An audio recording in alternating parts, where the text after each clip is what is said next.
Kita ke sorotan lainnya, saudara. Polisi menetapkan 4 tersangka kasus penculikan Bilkis, balita asal Makassar, Sulawesi Selatan. Sebelumnya, Bilkis menjadi korban penculikan dan perdagangan anak lintas daerah dengan modus adopsi via media sosial. Kasus penculikan Bilkis, anak usia 4 tahun di Makassar, Sulawesi Selatan, mengungkap sepak terjang jaringan sindikat perdagangan anak lintas daerah. Polisi menangkap 4 tersangka, yaitu 3 perempuan, SY asal Makassar, NH asal Sukoharjo, MA asal Merangin, dan seorang pria inisial AS asal Merangin. Bilkis ternyata dijual dengan modus adopsi via media sosial. Setelah diculik di Makassar, Bilkis dijual kepada tersangka asal Sukoharjo dengan harga 3 juta rupiah. Bilkis lalu dibawa ke Jambi dan dijual kepada tersangka MA dan AS seharga 15 juta rupiah. Setelah itu, Bilkis dijual kembali ke kelompok lain seharga 80 juta rupiah. Para tersangka ternyata sudah berulang kali memperdagangkan anak via media sosial. Keduanya mengaku telah memperjualkan 9 bayi dan 1 anak melalui TikTok dan WA. Tentu saja apa yang kita laksanakan pengungkapan ini, kami akan terus mengembangkan dan berkoordinasi dengan Barreskrim. Polisi mengungkap, dalam aksinya, pelaku sengaja mendekatkan anak kandungnya kepada Bilkis, agar Bilkis tidak merasa curiga saat hendak diculik. Sejauh ini diketahui, tindak pidana perdagangan orang ini adalah untuk kepentingan adopsi. Nah, modus yang dilakukan sendiri juga cukup profesional, yaitu mendekatkan anak kandungnya kepada si korban, gitu, sehingga bermain begitu ya. Nah, begitu sudah mulai akrab bermain, lalu korban dibawa begitu. Nah, ini juga menunjukkan satu modus yang memang tidak biasa gitu ya. Tadi ada dijelaskan beberapa modus, tetapi ini juga salah satu modus di mana memberikan pancingan kepada korban untuk bisa mendekat secara cepat, yaitu dengan sesama anak kecil.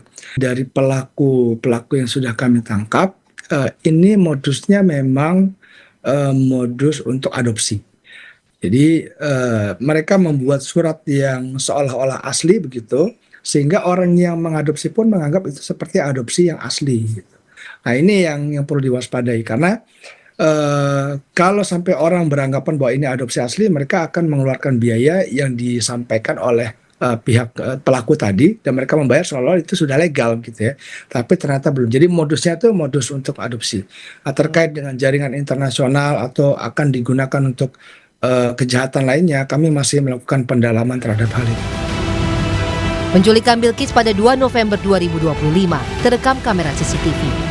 Dari situ, jajaran Polrestabes Makassar menelusuri jejak tersangka, termasuk jejak digital mencurigakan melintasi sejumlah daerah.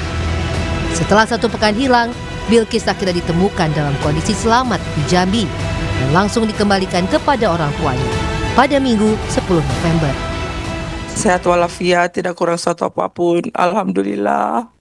Haru Pak, haru. Saya pikir bermacam-macam pikiran, kenapa anakku ini, kenapa ada, apakah fisik apa atau gangguan bagaimana, pasti ada ya pikiran begitu di setiap orang tua.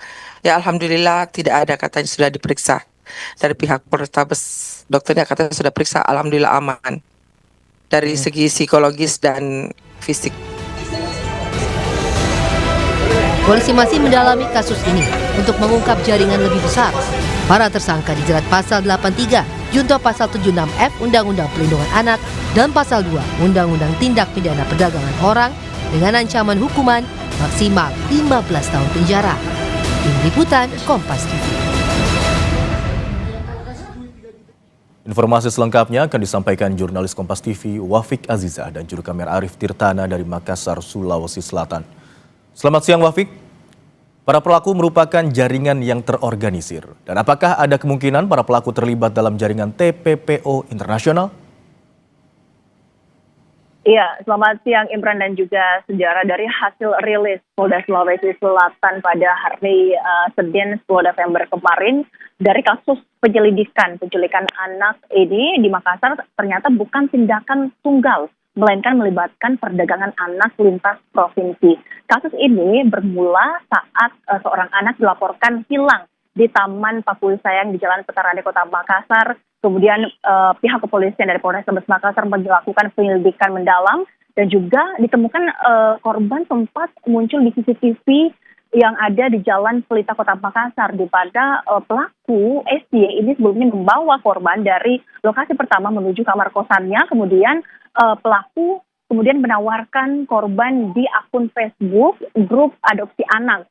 Pelaku ini awalnya mengaku bahwa korban merupakan anak kandungnya, kemudian karena tidak mampu merawatnya karena keterbatasan ekonomi. Dari hasil penyelidikan kemudian ternyata ada pelaku dari Jakarta kemudian datang ke Makassar berinisial MH, mengambil langsung anak berusia 4 tahun dari Makassar ini kemudian dibawa ke Jambi. Dari hasil proses penyelidikan selama 6 hari dari pihak Polrestabes Makassar bekerja sama dengan kepolisian Jambi, ada 4 tersangka yang ditemukan. Masing-masing tersangka ini berinisial SY, MH, kemudian SA dan MA.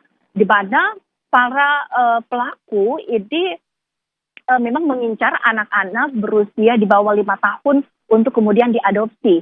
Dan sebelumnya pelaku NH yang menjemput korban di Makassar sudah 3 kali terlibat dalam memperjualbelikan anak di bawah usia 5 tahun. Sementara pasangan asal Jambi AS dan MA juga sudah memperjualbelikan sebanyak 9 bayi dan 1 anak melalui media sosial. Dari keempat pelaku kemudian muncul pertanyaan besar adalah apakah para pelaku penculikan anak di Kota Makassar ini terlibat dengan jaringan perdagangan orang internasional. Ini kemudian yang akan dikembangkan oleh pihak Polrestabes Makassar karena memang melihat dari polanya para pelaku menawarkan anak untuk diadopsi melalui media sosial, kemudian dipindahkan dari beberapa daerah kemudian sampai ke Jambi. Ini pihak kepolisian akan melakukan penyelidikan yang mendalam terkait masalah ini, di mana keempat tersangka juga akan dijerat dengan pasal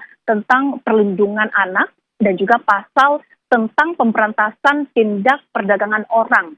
Keempat tersangka terancam hukuman 15 tahun penjara. Dari Polrestabes Makassar kemudian juga mengimbau kepada masyarakat agar lebih waspada dan juga memperhatikan segala aktivitas anak-anak di lingkungan masyarakat. Imran. Kasus penculikan ini berarti begitu terorganisir dan sungguh harus diwaspadai begitu. Lalu apa ya upaya yang dilakukan oleh pemerintah Provinsi Sulawesi Selatan agar kasus penculikan serupa tidak terulang kembali? Iya. Dari pemerintah Provinsi Sulawesi Selatan dan juga pemerintah Kota Makassar tentunya setelah ini akan memperketat transportasi lintas daerah untuk memperhatikan bagaimana mobilitas anak-anak dari setiap daerah. Kemudian juga pemerintah Kota Makassar akan memperketat pengawasan anak-anak di ruang publik, khususnya petugas-petugas keamanan juga diimbau untuk lebih peka dan juga memperhatikan bagaimana aktivitas anak-anak di lingkungan. Sementara itu,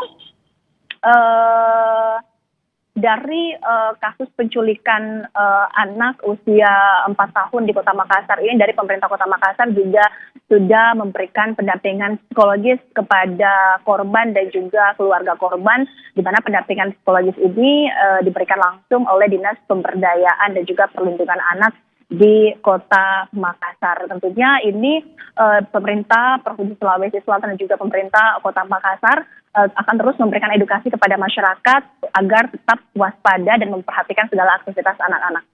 Imran. Baik. Area pengawasan di publik akan diperketat untuk mencegah kejadian serupa terulang kembali. Terima kasih atas laporan Anda, jurnalis Kompas TV Wafik Azizah dan juru kamera Aris Tirtana yang melaporkan dari Makassar, Sulawesi Selatan.